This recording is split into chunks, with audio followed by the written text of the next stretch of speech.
Solar.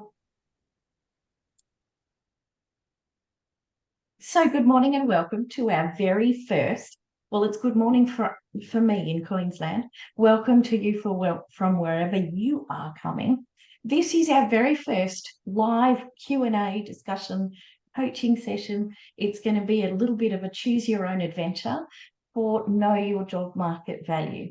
What I'm really hoping that we can do is learn from each other as we go, and if I can share some tips and tricks to get you a little bit more confident as you go through.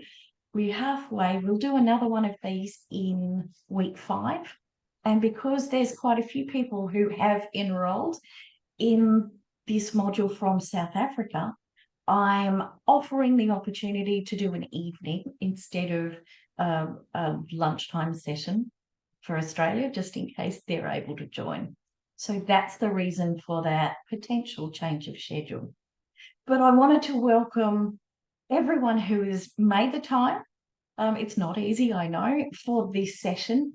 And thank you for joining us. I'm recording from the lands of the Turrbal and the Yagara people, who are the Indigenous nations in the Brisbane area where I am based. Wherever you are from, whatever your place that is home for you, whether you are in your home country or an adopted country for now, I just want to welcome everybody and encourage everyone to contribute as much as possible. Looks like we're going to be a fairly small group, which is a shame for the others who can't come. But what that does mean is I can tailor this quite specifically to you folk who have made the time. So to make sure that it's useful for you, your questions will probably not be much different to questions that others have. So your questions and the answers will still be really valuable. So I'm going to open it to the floor. Logan, you posted a question in the chat. Would you like to lead us off with that? Sure. Let me re-find that question. It was mostly to do with, we've talked about in the modules translating what we've done as researchers into skills that industry can recognize. And skill translation makes sense. And that seems intuitive. It's just rebranding. But the thing that I'm struggling with is if I'm hard in the wet lab style of my PhD and all the things that I do. Yep. How do I, and that's its own knowledge, but if I'm looking to go into sort of the particular example that I want to use, because it's a personal example, is if I'm going into a regulatory role or a government role, looking at analyzing different medicines and whatnot. And there's a lot of regulations and standards that those people need to know to be able to do their job, which I do not have, but it's what I'm interested in doing. So how do I just say, oh, I can learn them on the job, I have the ability to learn? Or is there a way that I can position what I've done and as a researcher to be like, oh, I'm right for this job and I do have this weakness, but because I've done this, I can regulate things. I hope that makes sense. It does. I think that's a fabulous question to lead us off. I'm going to open it to the floor first so that we can learn from each other. Are others in the room experiencing or struggling with a similar thing, maybe in a different context? But are you struggling with the same thing? Have you come up with any alternatives? What are your thoughts to start with? Yeah, I also probably I can identify with Logan's concern. So I'm in fact switching my career, right? So my background is petroleum engineering, and I have experience in that field. And now I'm working more on water and environmental engineering. So and I have the same feeling, like I know and I have the experience in engineering, but in a different field. So when I want to, well, in fact, I had an interview last week, and I faced that issue. Like I know what are like the steps that I have to follow, but it's in a different field. So I was like, how can I convey that I can, I believe, easily cope with a different field in the same, probably in the same arena, but it's a different field. So I know what you mean with that, because I'm still How did you struggling with answer it. that, Loriana? What is that? How did you answer that question in your interview? Well, what I did, probably that can give you an idea, Logan. I prepared, in fact, a presentation, right? So in one and I was talking about this. I'm gonna put it in a specific context. Probably you won't understand because it's your field, but it was about simulation. So and I find that many people do simulation in different in different disciplines. So it is, in this case, is fluid flow simulation. So my background is underground fluid flow simulation, because it's where the oil and hydrocarbon is stored, right? But this role is for surface flow modeling or simulation, which is water running on a waterway, or a flood event, or whatever. So I put all the components of a underground reservoir model, right? And while I was talking, I was translated that into the surface modeling terminology. So with my limited, of course, background on that, right? So and I explained then, like, this, I changed everything in here. So I changed all the concepts in this slide, because in the oil and gas industry we use something different. But I don't know if that was a good approach to to demonstrate that I'm keen to cope with a new challenge in the surface modeling. I actually really love the idea of pre-preparing something that you think may be a small challenge, not a weakness, but a challenge, where there's an absence of what you consider to be expertise. All right. If you put something in a visual, here's a slide I prepared earlier. It doesn't have to be a 5-10 minute video, but just a slide. One thing that will show, or just a mind map, anything like that you can then refer to either in your application, or if you get into an interview, what it does is it demonstrates, better than you explaining it, how you think. This is the core skill of our HDR researchers. This is your secret weapon, how you think. It's hard to explain without it sounding really trite, but your depth of understanding of how to build knowledge, how to solve problems, if you can demonstrate the way you would approach it using something that's super familiar to you, but then as you talk through this simple diagram, you use the language and the example of your new environment, and they can see how easily it slots in to your existing model, so that you can build that extra knowledge. So can I ask, if you come across, so underground, I don't know anything about your fields, which is wonderful, because I'm not going to bog you down with technical answers because I have no technical terminology whatsoever. But forgive me if I make some big generalizations that are not accurate. But if you're saying, hey, engineering, it's kind of similar underground and on the surface. There are differences. But if I can do it underground, that's harder in a lot of ways. So if I can do it underground, of course I can do it on the surface.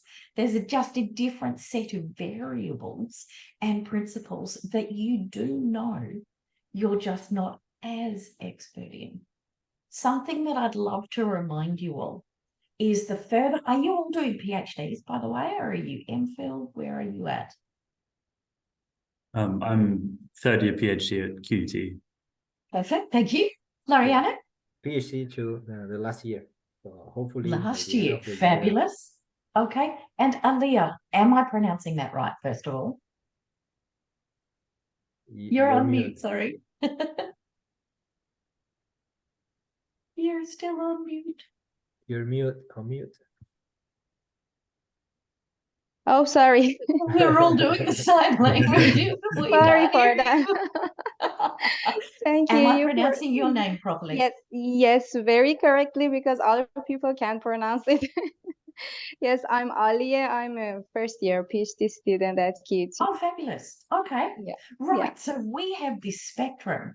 Alia, you may not have realized this yet, but the further you go into your PhD, Yeah, but I think the I clearer have the you same know. concern. I have the same concern. Yeah, because my PhD is very different from what I am expecting from my job.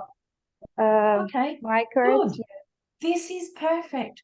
The further you go into your study, the more you come to understand how little you know. Yeah. Is this sounding congruent for the other two? The more you do your PhD, the smaller your field of expertise becomes. Yes.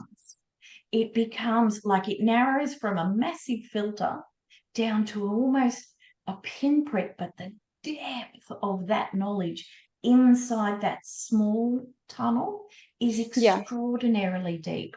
Does that resonate? Yeah.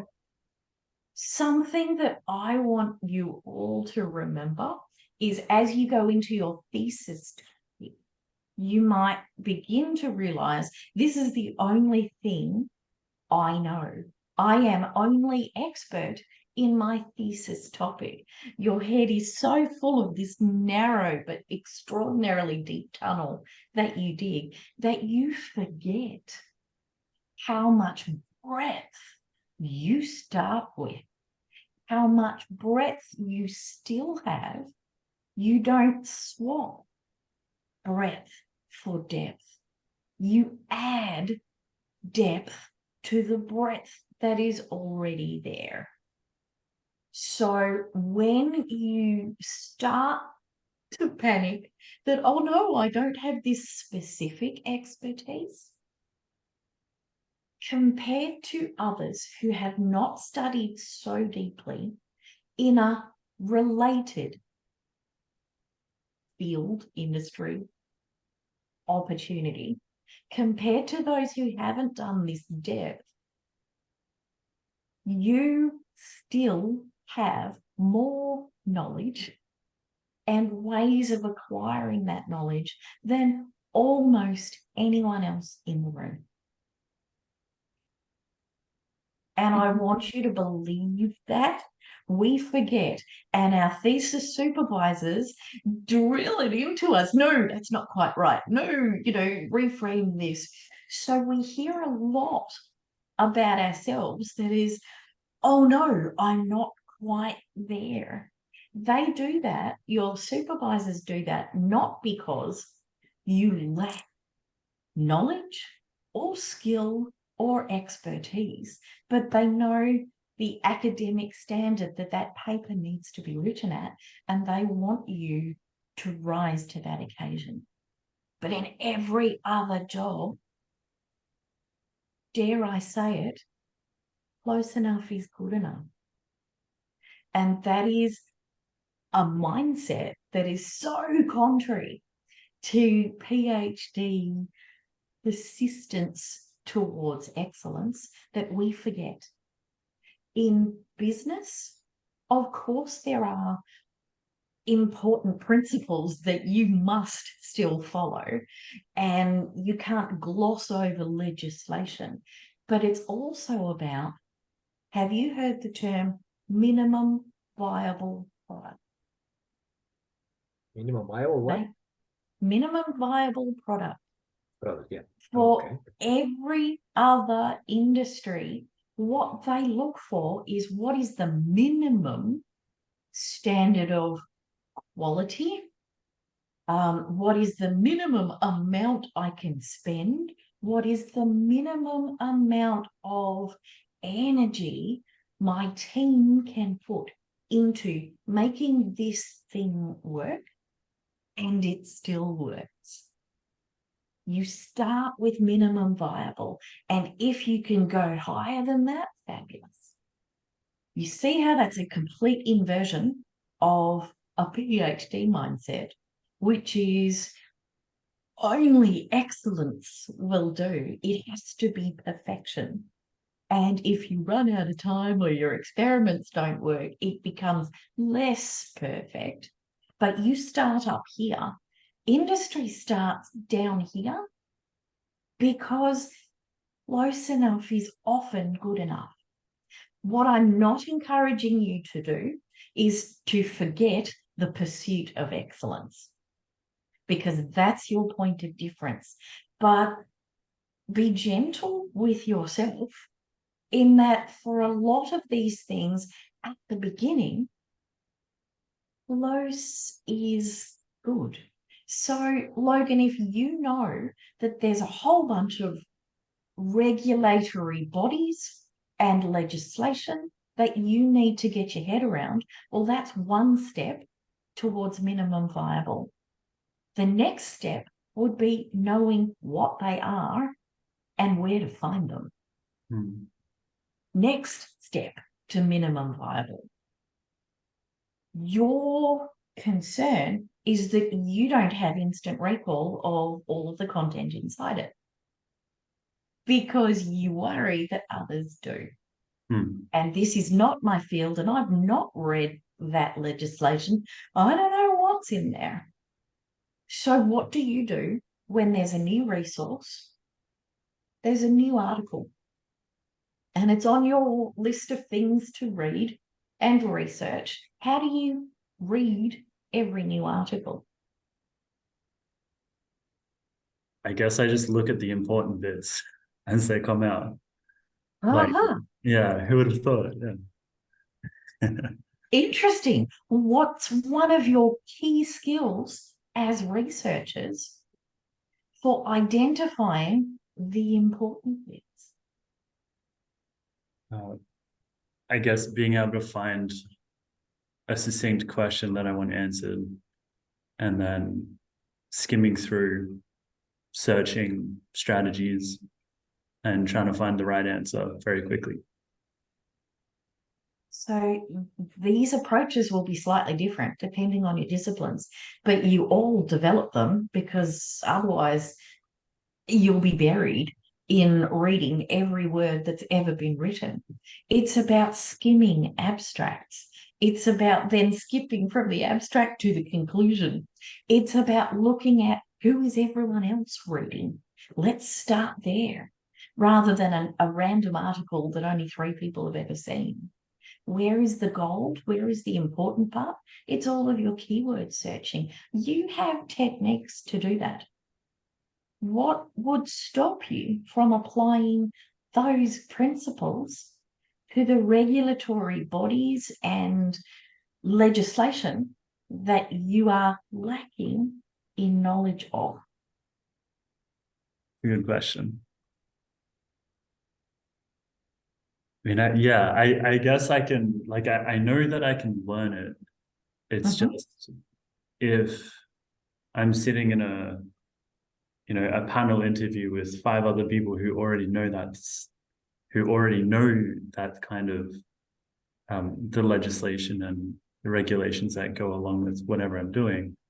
Like, how do I convince them that my skills and being able to learn it are going to be equivalent to people who have already learned it, because I've got all of these other skills that I can also apply, and this other perspective that I can also apply. So, one approach is to use Laureano's example of literally map this. So where you have applied legislation or regulatory governance into a decision or a process that you have needed to work with. So one exemplar, if you can demonstrate that example, if you can do it once, you can do it a dozen times.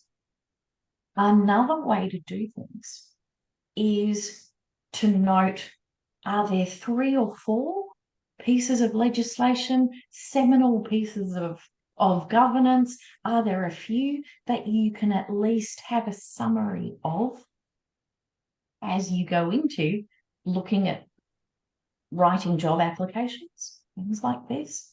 For example, I'm the HDR career educator. This is my field of research. Looking at career planning across tertiary bodies, there's like thousands of things. There's a dozen different career theories. There's 1,000 different ways you can acknowledge that. One of the core pieces of research is the 2016 ACOLA report, which is how it's all about government recommendations for how universities can be more industry ready. There hasn't been a rewrite of that report. It's the one report that we all talk about. So here's the thing, for an interview, if I don't know about the ACOLA report and a couple of key highlights, I'm going to get dismissed in my interviews. But I don't need to recite it by heart. And I also don't need to know the 50 other ideas that have come from it. Here's the seminal thing. So where I would give an example of how I could apply this legislation, this governance, the new report, is to basically frame an answer the logical place that we'll all start from is the 2016 ACOLA report. What I found, sorry, as my door slams, what I found the most remarkable about this report was learning that roles for PhDs have not actually decreased in academia. The difference is the enrollments into PhDs have increased. The number of jobs there always was is still the same number of jobs. What's changed is the opportunities in industry that are now becoming more standard for this degree. Now, in that answer, I only talked about one little thing, but it gives you the impression that I know more than I'm saying because I know a little bit of detail about one element. If I can do that for one piece, for one report, why could I not do that for a dozen more? If that was the case, my next piece of my answer would be, this is how I used the ACOLA report in designing my workshops. And I've changed the way I deliver things because of the findings from this report. There are another 3 or 4 reports that I would always refer to. There's the NOUS report, there's the KPMG report, blah, blah, blah. Because I've learned one very deeply as it's related to my industry, this is the stuff I live for. I will get on top of the rest of it within a month of starting this new role. Yeah, thanks. That's actually really good. I've taken a bunch of notes. It's a simplified answer, and I know that. But it is difficult to say, oh, because I've got a PhD or I'm getting a PhD, I have the ability to do this. And we take that as read. In industry, they don't, because for one thing, if they don't have a PhD, they don't know how hard it is. We have to unpack some of the assumptions first, but we also need to put some meat on the bones. Yes, one of our core strengths is speed learning and targeted learning, because otherwise we'd have all lost our little minds. Being able to synthesize enormously complicated legislation, academic research, findings, all of that, our ability to distill that is extraordinary. Give me 2 examples. Tell me 2 brief stories of how you've done that for your research that is demonstrating the skill that this will take. So what we're saying is, show me how you've done that before, so that we can understand how you would go about doing that in the future. Okay. As in actually do it, or Do you reckon you can? I'm nervous about doing it. Okay. Somehow, and I'm conscious that other people may have other questions. So how about, if this is relevant for all of you, what if after this live, you construct a way of answering a similar kind of question to the one that Logan has posed, and pose an answer to it, put it in the Q&A discussion, and then we can give feedback on, we don't have to understand the technological stuff. In fact, the less technological jargon you use, possibly the better, for applications, because the person that's reading your document may not be a technical expert. So it's, have you demonstrated the skill that they need you to show? And your example, it's not about, let me share my research and let me tell you all of this information. You are choosing the shortest, most relevant example to demonstrate what they need you to show, and demonstrate that it was real and you already did it and it was success. Does that help? Yeah. One of the things that makes industry so different to academia is academia is measured by a completely different set of rules. For academic success, it's about output. And the output speaks for itself.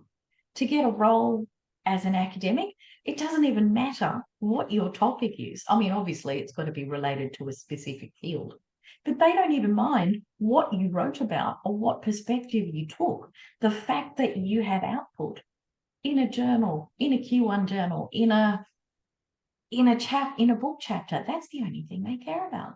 And the more of those you've got, the more evidence you've gathered of your academic excellence. Industry doesn't care a bit about publications. That's not entirely true, because a CSIRO will always care about scientific publication and research, for example, but essentially for what they need you to do, output is nowhere near as important as outcome. Industry cares about results. So what you need to do is reframe some of your examples into results-based.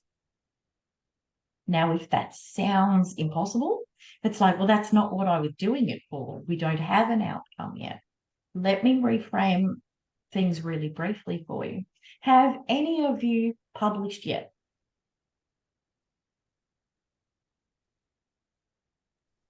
I have a publication from my master. Do you really? That's fabulous. I was thinking you wouldn't be able to put your hand up as a first year PhD. Well done, you. Okay, so you've all kind of ish a little bit published. So What did that achieve? In academia, what that achieves is, tick, I have an output. Job done. In industry, having an output doesn't necessarily address what they need. It might, partly, but probably not completely.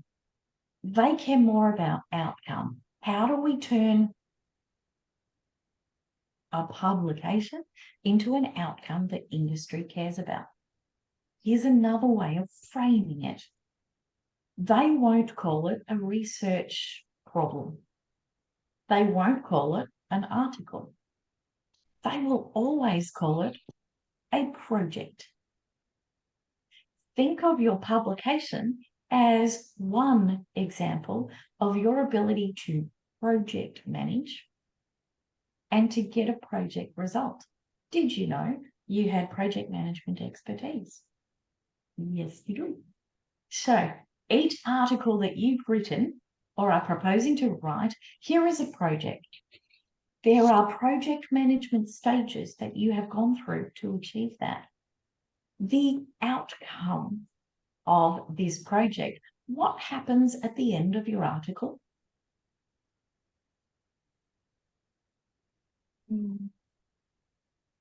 So you've had some conclusions, you've had some recommendations for future practice, and you've posted those, you've reported back to other experts in your field. So here is how you reframe that. Instead of I've published in a Q1 journal and it was peer reviewed, and they'll go, that's not an achievement we care about. You can then say, I have successfully led a project that was a short-term thing. That's the other thing that industry isn't always confident that a PhD can do. Oh, PhD, all they do is write one thesis and it can take them a decade. That's one way of looking at it. And in one lens, it might be true, but you know how much more detail there is to that. They think you've never had a deadline ever, and you can just write in your little library at your own pace, whenever you feel like it, and finish whenever you get finished. So their concern might be that you can't work under time pressure and short deadlines and changing deadlines. How wrong that assumption is, right? But if they have that assumption, you have to disprove it. So one of the ways to do it is when you've written a research article that's been published, that's a short-term goal relative to your long-term thesis. Didn't take you a decade, didn't even take you 4 years. It's a short-term project. So you have managed a short-term project where you have gathered all relevant criteria, you've done research on it, you've potentially conducted experiments, and you have then written a robust, peer-reviewed report. It's a report, because that's the terminology that industry uses. You've written a report that has then informed decision makers within your field. Outcome, tick. It's a bit of a shift in your mindset, but think of the opportunities that you've done throughout your study that I don't know about, that I can't reframe, help you reframe. But writing an article is an easy one. To get a career as an academic, all you've got to do is just write down the reference for that, and that counts. It counts just as much for industry, but you have to frame it in a way that they understand and that they need you to do. If we start with some of the assumptions or the fears that an employer might have about a PhD, overcoming those objections in the way we talk about what we can do means that this is never an issue. And so eventually, the purpose of what you're saying is, you're right, I have learned this, therefore, of course, I have capacity to learn this. But we need to demonstrate that in a way that is useful for that industry. So pick some highlights of legislation or processes that you will need in your new role that you don't know that much about. Find where the synergies are in what you do. Find the parallels. There may not be synergies in its next to, or it may just be a completely different thing. But if I've done A, I can also do B. Find those parallels and use the right wording so that they feel safer with your explanation. And then the third element to that is, please remember that just because you have not spent half a decade deeply involved in one specific element of that role does not mean that you are ill-equipped, that you are uninformed, that you have a weakness on any of that information. You may be lacking the ability to apply it. So it's the application examples that you may struggle with. What's some ways of getting around that?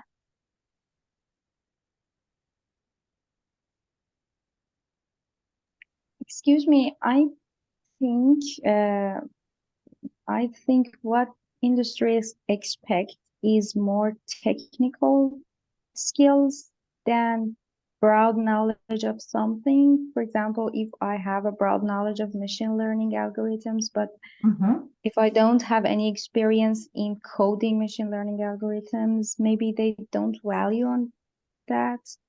My main concern is that in my PhD project, it's not possibly dealing with working on data or, for example, algorithms in such a way that they expect, and or even it's very different field from they want. But how about technical or experience in some fields? We have some practical knowledge of that, but as we narrow down to a special field, we don't have any experience in, for example, I'm a computer science, for example, in developing or algorithms. Okay. You don't have code?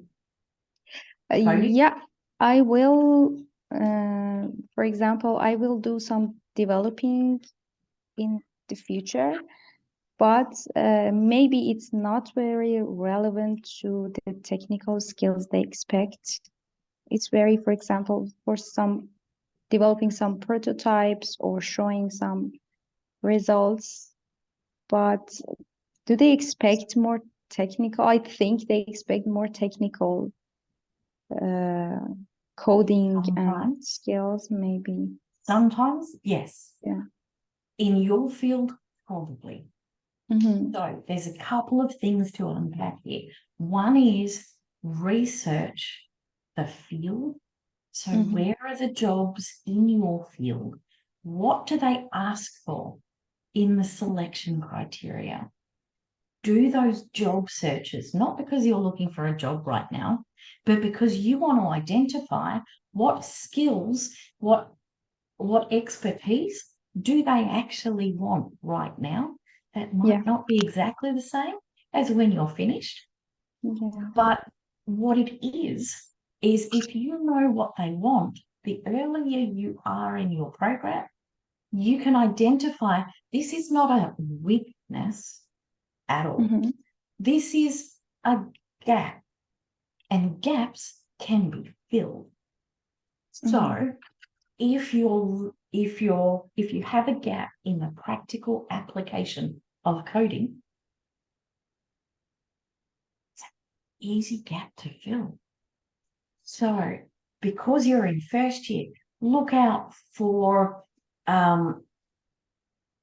design sprints, look out for industry projects, look out for internships that ask for coding.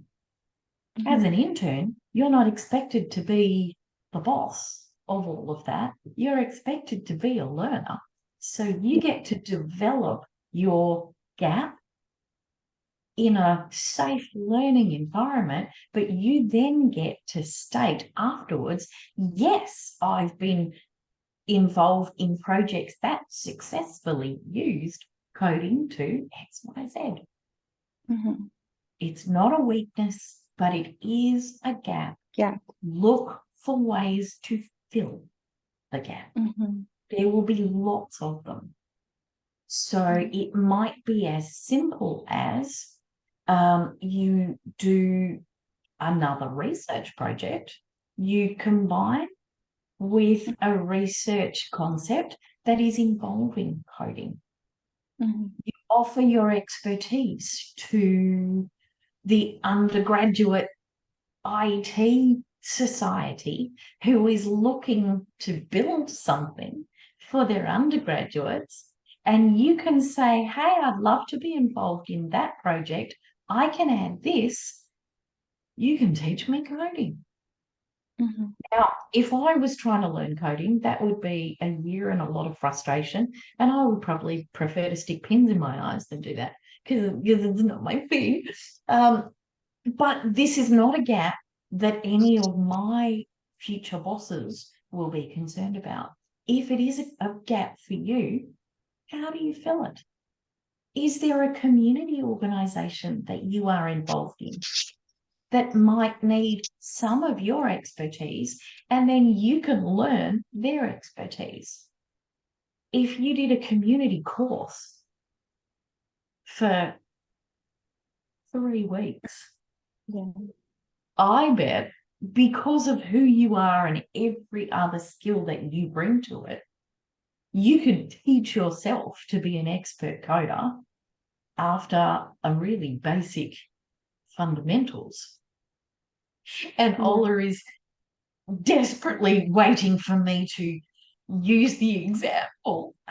We also have a coding eGrad school unit. So this is a way that you can build skill that you can then try and sell outside. And by sell, I mean volunteer to be a part of.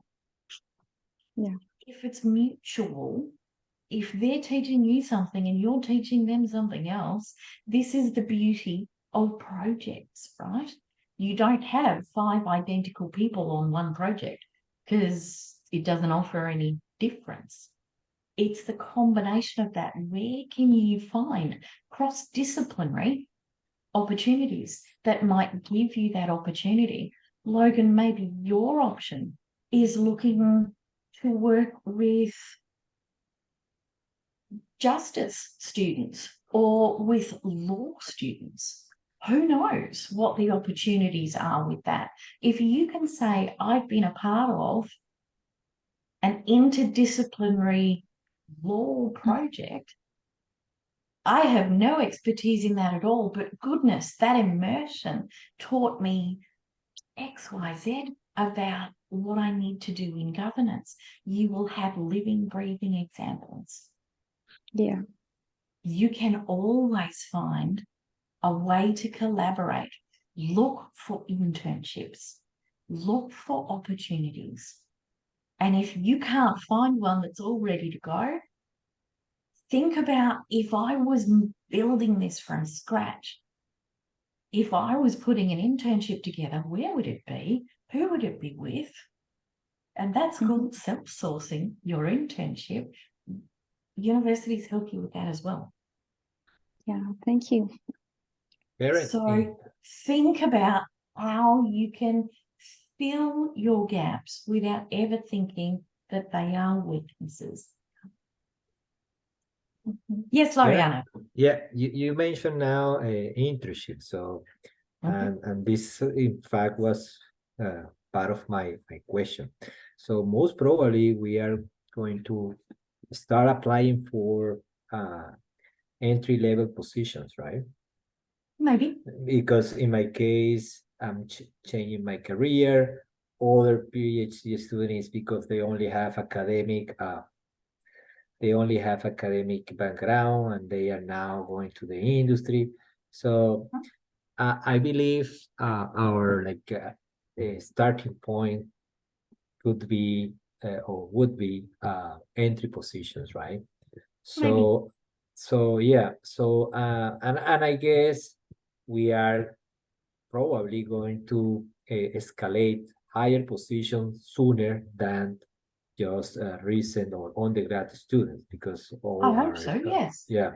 Mhm. So my question is how we should modify our pitch to start on those positions. Is this is the right way to start, or this is the positions available?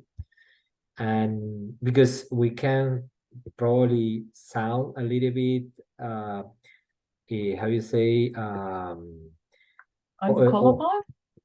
no, the employer could look at you like you are overqualified, so you are not right for this position. Probably you're gonna get like frustrated with that, and then you're gonna quit or something. And this is one side, and the other side is that if you are getting into an entry position, it's gonna be in fact frustrated in terms of salary, right? Because after finishing a PhD, after having experience, then you're gonna get a salary that probably if you start doing like Uber or any other things, you're gonna get even more money, right? It's a tough one, isn't it? Yeah. Yeah. So how you first modify your pitch to say, well, I'm willing to start a new entry position, but I know I'm gonna cope quickly with all my responsibilities, and my goal is to start soon in a senior position, for example, right? Okay. And on the other side is, so I know that I have some gaps, as you call it, but I know I also can feel it soon because all the skills that I have developed. So how Okay. can I? There's a few assumptions that you're making there, actually. Yeah. The first one is that you will have to start in an entry-level position. Okay, yeah, this is what That's an assumption. Okay. What research have you done that justifies that assumption? Yeah, well, in my case, I consider that I'm so narrow in the area of in the field of, let's say, water management, as you mentioned. So I'm just Sure. researching a very, very tiny area of the water management, right? But remember, this is where we came in. Whatever you research will only ever be a tiny, tiny piece Exactly. of that. You will never get a PhD topic that is broader. Correct. So correct. accept that you have super deep exposure to one specific area. But so what? If your research topic doesn't sell you for the role, leave it out, but say that you are researching water management.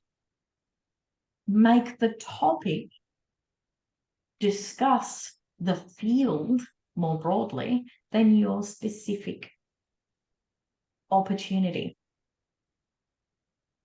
Just because you don't have the full expertise. So one is you would need to research roles that are currently available. Who is hiring?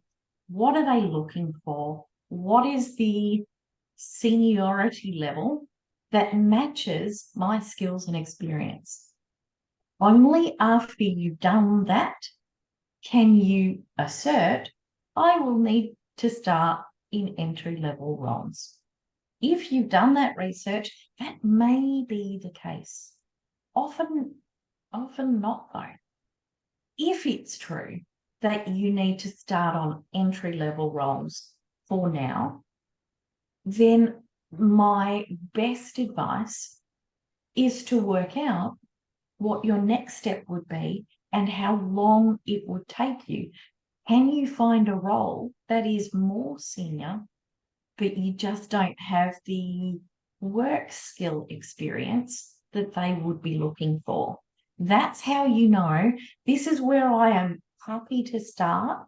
My goal is to move into this role, and I would like to do that as quickly as possible. That's not a bad thing to say. But I need to make sure that this first role fills the gaps that I currently have, and I'm very patient to wait until those gaps are filled before I consider moving on.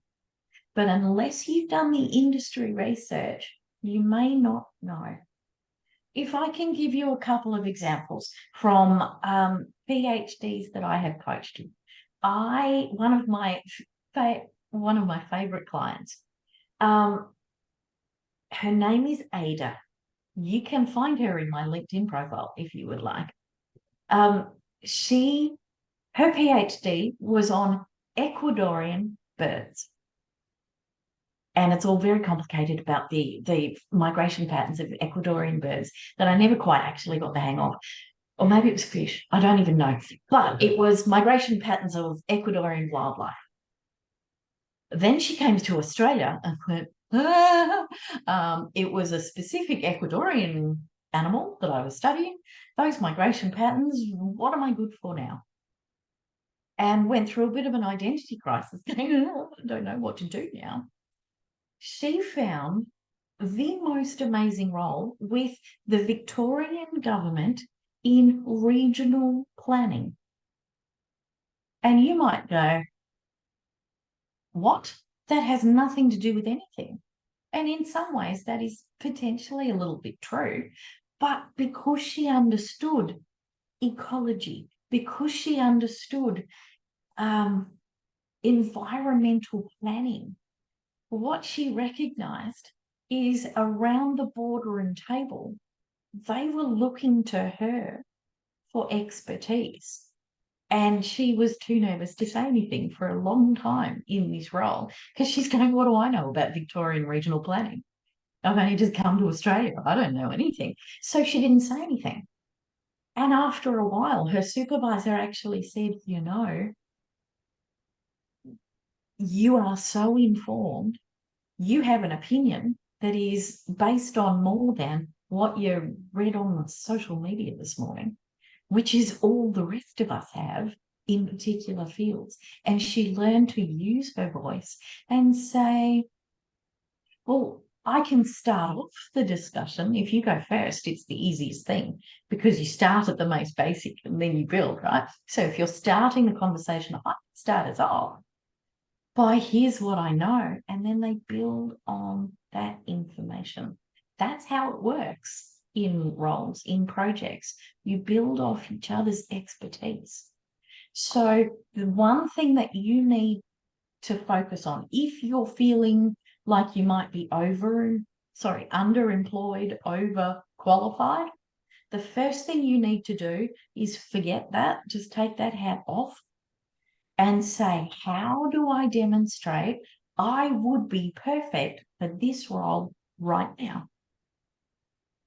If you have matched all the skills and you haven't tried to apply for the next level role inside this, you apply for this role and you put your heart and soul into that. There's a huge number of reasons why people move sideways or why people look at different fields. This is a judgment we often put on ourselves that other people don't even take with them. I've changed careers 3 times, and each time it's been fundamentally, I approach everything with curious questioning. I want to learn. I'm thinking that you would be fairly similar in that it's your desire to learn things. I've got expertise in this field. Now I want to broaden my expertise by moving into a different field. I am willing to learn. I am very adept at being a learner because I've been one for a long time in academic study, and I will serve that apprenticeship for as long as it takes for all my gaps to be filled, so that I can demonstrate outcomes for my employer that I will need to take into the next job. Employers will hear that and go, why would I not want someone who is wanting to kick goals that I set? Yeah, That's okay. your whole reason for being there. If they're curious about your age or your expertise, then it's up to you to sell it in a way that makes sense for them. Okay. Yeah? Yeah. If you have to start at the beginning and you're worried that you might be bored, what else can you do at work that helps you get to that next step that takes your time? Maybe the 9 to 5 bit is so easy, you could do it in, from 10 till 1. What are you going to do with the rest of your energy so that you're not bored in this environment? Well, you're going to work towards the next step. There'll still be gaps. So maybe it's doing a mentorship program inside or outside of work. Maybe it's doing a certificate level qualification to get you that little bit extra qualified. Maybe it's volunteering for an additional project.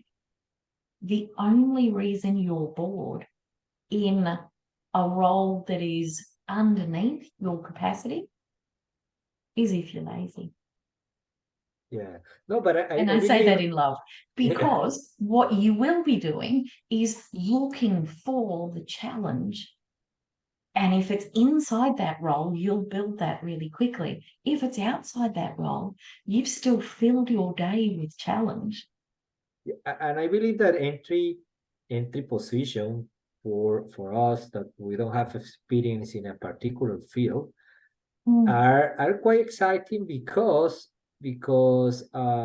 you have a gap. So while you're filling a gap, you feel motivated, right? So Absolutely. that's not a point. I'm saying more the feeling, the feeling boring is sometimes employers' points of view. Like I'm not hiring. It's their assumption. Yeah. So in fact, Yep. when I discussed with the employer, the potential employer that I had the meeting last week, I called him first and told him that how was which was my experience, and also that I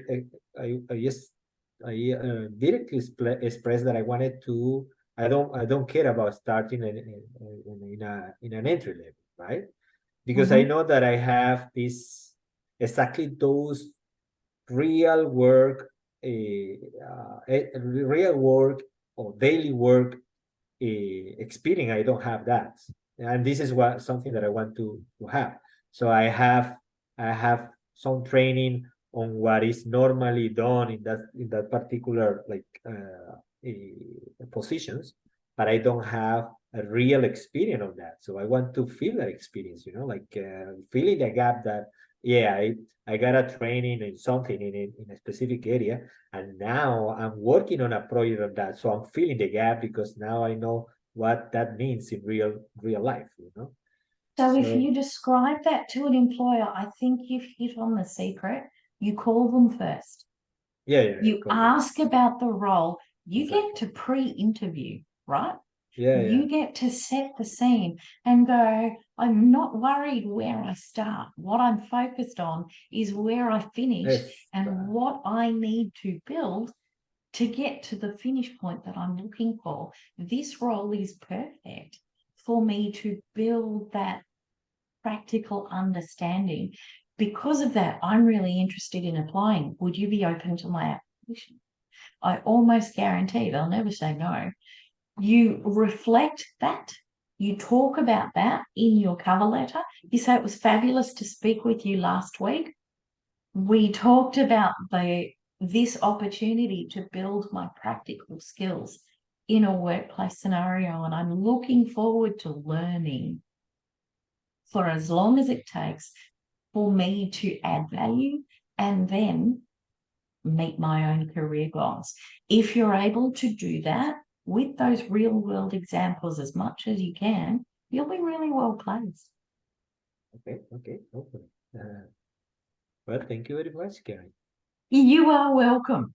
And I'll send the message more broadly, if others have more questions that they would love to unpack, keep adding them into the Q&A section. Okay. You can also practice how you would translate your answer to Logan's question. How would you demonstrate that? Get some feedback on that. Okay. Use this learning group as coaches. Terrific. I hope that you've all, those of you watching asynchronously and those of you who are live, got something really valuable out of this session. Please contribute your own specific opportunities so that we can help you with specific advice, but also learning from each other and learning that we are not as disadvantaged or out of our depth. We do not have weaknesses in this area. We only have gaps, and gaps can easily be filled. So I'm going to leave you to your day now. Thank you so much for all of you who were able to attend. Thanks, Laureano, for being the one able to stay just that little bit longer. And I look forward to more discussions online. And I'll see you again for another chat in 2 weeks' time. Thank you, Karen. Thanks, everyone. Thank you. Bye. Bye. Bye now.